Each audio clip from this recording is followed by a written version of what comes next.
हरे कृष्णा। कार्तिक मास व्रत कथा के 9वें अध्याय में भगवान विष्णु के पूजन की विधि बताई गई है। साथ ही इस अध्याय में तुलसी के महत्व के बारे में भी बताया गया है।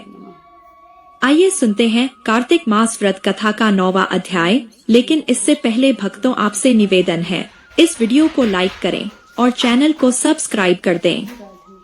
राजा पृथु ने कहा, हे मुनिश्रेष्ठ नारद जी, आपने कार्तिक माह के व्रत में जो तुलसी की जड़ में भगवान विष्णु का निवास बताकर उस स्थान की मिट्टी की पूजा करना बतलाया है। मैं श्री तुलसी जी के महात्म्य को सुनना चाहता हूँ।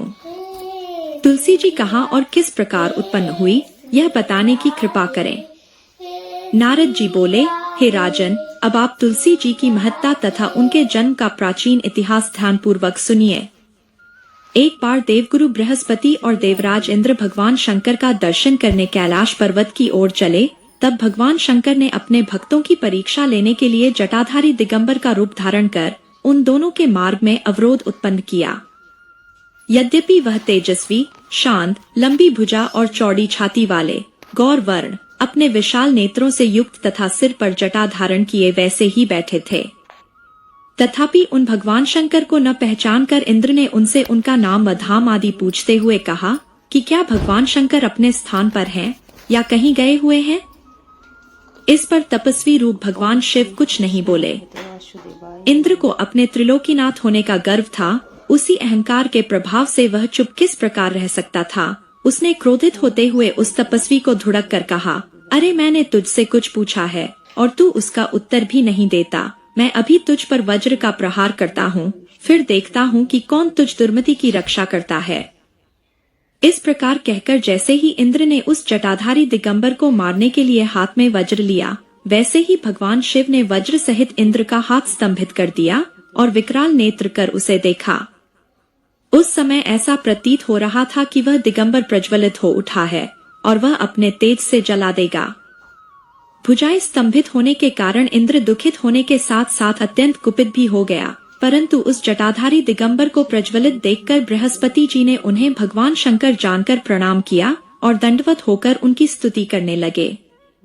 बृहस्पति भगवान शंकर से कहने लगे, हे दीनानाथ, हे महादेव, आप अपने क्रोध को शांत कर लीजिए और इंद्र के इस अपराध को क्षमा कीजिए। बृहस्पति के यह वचन सुनकर भगवान शंकर ने गंभीर वाणी में कहा, मैं अपने नेत्रों से निकाले हुए क्रोध को किस प्रकार रोकूं? तब बृहस्पति ने कहा, हे भगवान, आप अपना भक्तवत्सल नाम सार्थक करते हुए अपने भक्तों पर दया कीजिए।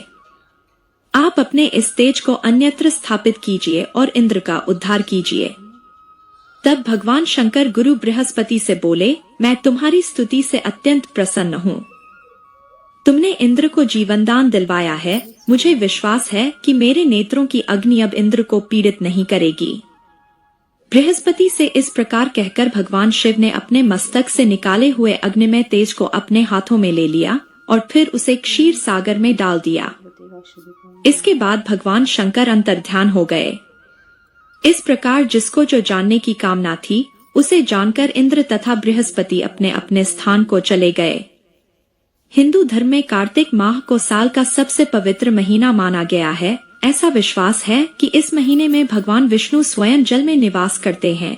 इसलिए इस समय किया गया हर पुण्य कर्म कई गुना फल देता है। कहा जाता है कि कार्तिक मास में तड़के उठकर स्नान, पूजा, दीपदान और दान करने से मन को शांति मिलती है और जीवन में सुख समृद्धि बढ़ती है। इस महीने की विशेषता यह भी है कि इसमें देवउठनी एकादशी आती है, जब भगवान विष्णु 4 महीने के शयन के बाद उठते हैं। कार्तिक मास में स्नान का बहुत महत्व है। वे कहते हैं कि जब सुबह के समय आकाश में तारे दिखाई देते हैं, उसे ब्रह्मा मुहूर्त कहा जाता है। इस पवित्र समय में स्नान करना चाहिए। यदि किसी को गंगा या यमुना जैसी पवित्र नदियों में स्नान करने का अवसर मिले तो यह सर्वोत्तम है, क्योंकि वहाँ स्वयं भगवान का वास माना गया है। लेकिन अगर नदी उपलब्ध न हो तो घर में ही बाल्टी में गंगाजल मिलाकर स्नान करना भी उतना ही फलदायी होता है। स्नान के बाद भगवान शालिग्राम और तुलसी माता का पूजन करना चाहिए। शालिग्राम को भगवान विष्णु का ही स्वरूप माना गया है। तुलसी के पौधे की पूजा से सौभाग्य और घर में समृद्धि आती है।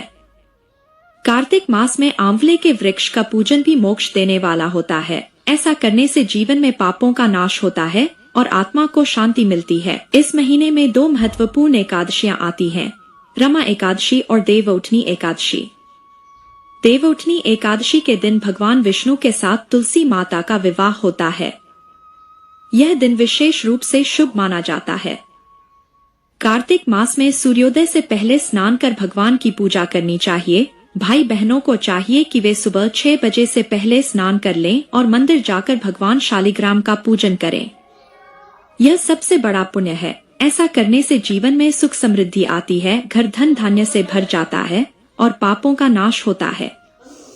कार्तिक मास का हर दिन शुभ कर्मों के लिए अवसर लेकर आता है।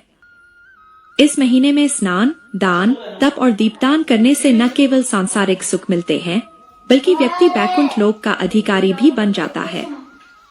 तुलसी से जुड़ी एक कथा बहुत प्रचलित है। श्रीमद् देवी भागवत पुराण में इनके अवतरण की दिव्य लीला कथा भी बताई गई है।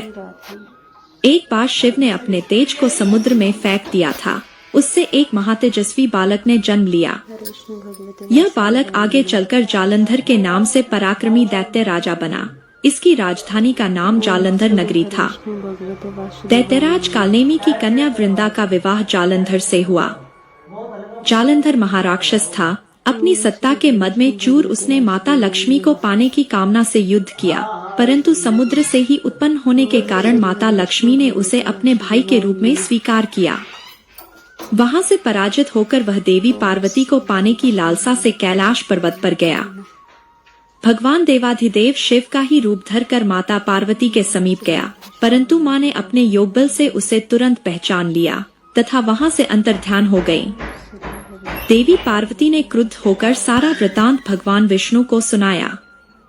जालंधर की पत्नी वृंदा अत्यंत पतिव्रता स्त्री थी। उसी के पतिव्रत धर्म की शक्ति से जालंधर न तो मारा जाता था और न ही पराजित होता था।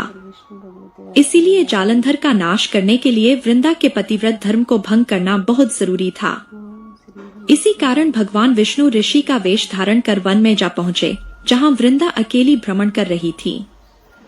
भगवान के साथ 2 मायावी राक्षस भी थे, जिन्हें देखकर वृंदा भयभीत हो गई। ऋषि ने वृंदा के सामने पल में दोनों को भस्म कर दिया। उनकी शक्ति देखकर वृंदा ने कैलाश पर्वत पर महादेव के साथ युद्ध कर रहे अपने पति जालंधर के बारे में पूछा। ऋषि ने अपने मायाजाल से 2 वानर प्रकट किए। एक वानर के हाथ में जालंधर का सिर था तथा दूसरे के हाथ में धड़। अपने पति की यह दशा देखकर वृंदा मूर्छित होकर गिर पड़ी। होश में आने पर उन्होंने ऋषि रूपी भगवान से विनती की कि वह उसके पति को जीवित करें। भगवान ने अपनी माया से पुनः जालंधर का सिर धड़ से जोड़ दिया, परंतु स्वयं भी वह उसी शरीर में प्रवेश कर गए। वृंदा को इस छल का जरा आभास न हुआ। जालंधर बने भगवान के साथ वृंदा पतिव्रता का व्यवहार करने लगी, जिससे उसका सतीत्व भंग हो गया। ऐसा होते ही वृंदा का पति जालंधर युद्ध में हार गया। इस सारी लीला का जब वृंदा को पता चला तो उसने क्रुद्ध होकर भगवान विष्णु को शिला होने का श्राप दे दिया तथा स्वयं सती हो गई। जहाँ वृंदा भस्म हुई वहाँ तुलसी का पौधा उगा। भगवान विष्णु ने वृंदा से कहा, हे वृंदा, तुम अपने सतीत्व के कारण मुझे लक्ष्मी से भी अधिक प्रिय हो गई हो। अब तुम तुलसी के रूप में सदा मेरे साथ रहोगी। जो मनुष्य भी मेरे शालिग्राम रूप के साथ तुलसी का विवाह करेगा, उसे इस लोक और परलोक में विपुल यश प्राप्त होगा।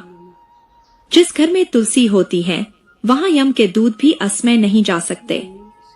गंगा व नर्मदा के जल में स्नान तथा तुलसी का पूजन बराबर माना जाता है। चाहे मनुष्य कितना भी पापी क्यों न हो, मृत्यु के समय जिसके प्राण मंजरी रहित तुलसी और गंगा जल मुख में रखकर निकल जाते हैं, वह पापों से मुक्त होकर वैकुंठ धाम को प्राप्त होता है। जो मनुष्य तुलसी व आंवलों की छाया में अपने पितरों का श्राद्ध करता है, उसके पितर मोक्ष को प्राप्त हो जाते हैं। उसी दैत्य जालंधर की यह भूमि जलंधर नाम से विख्यात है। सती वृंदा का मंदिर मोहल्ला कोट किशनचंद में स्थित है। कहते हैं इस स्थान पर एक प्राचीन गुफा थी जो सीधी हरिद्वार तक जाती थी। सच्चे मन से 40 दिन तक सती वृंदा देवी के मंदिर में पूजा करने से सभी मनोरथ पूर्ण होते हैं। तो दोस्तों, सभी भक्तजन वीडियो के कमेंट बॉक्स में भगवान विष्णु और माता लक्ष्मी तथा तुलसी माता के लिए जयकारा लगा दें और इस वीडियो को लाइक करें, चैनल को सब्सक्राइब करें। हरे कृष्णा। ओम श्री हरि विष्णु भगवते वासुदेवाय नमः।